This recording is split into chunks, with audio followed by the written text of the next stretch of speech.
Donc, en phase solsticiale, il faut s'attendre à des nouveaux venus qui n'ont pas forcément de compétences avérées, mais qui ont l'avantage d'être nouveaux, voire même d'être jeunes, et c'est déjà un atout majeur.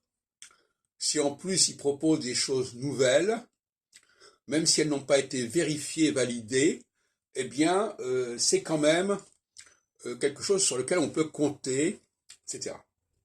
Alors, nous avons tous dans notre jeunesse bénéficié de cette faveur en faveur de la nouveauté, de la jeunesse, aux dépens de gens plus âgés.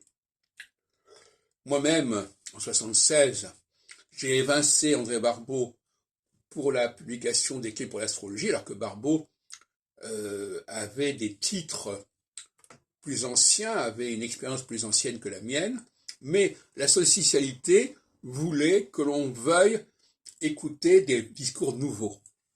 De la même façon qu'en 89, quand Yves Lenoble a construit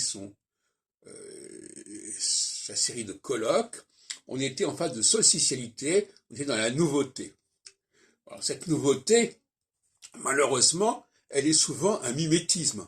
C'est-à-dire que on copie l'original, mais on le copie sous des formes nouvelles, avec des visages, des têtes nouvelles, mais souvent avec une qualité beaucoup plus contestable et beaucoup moins certaine.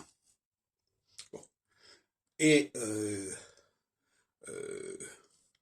il est clair que faire de la solsticialité en période équinoxiale, c'est assez suicidaire. Quand Catherine Gestas, par exemple, en 2023, propose un congrès qui va être filmé avec des notices pour les conférenciers, elle n'est que dans la copie de ce que j'ai fait dans les années 70. Hein. Publication d'un bulletin astrologique, organisation de congrès, et dans les années 2008, mais même avant aussi, on filme les congrès. Ce qu'elle n'avait jamais voulu faire pendant la période de la porte-maillot, etc.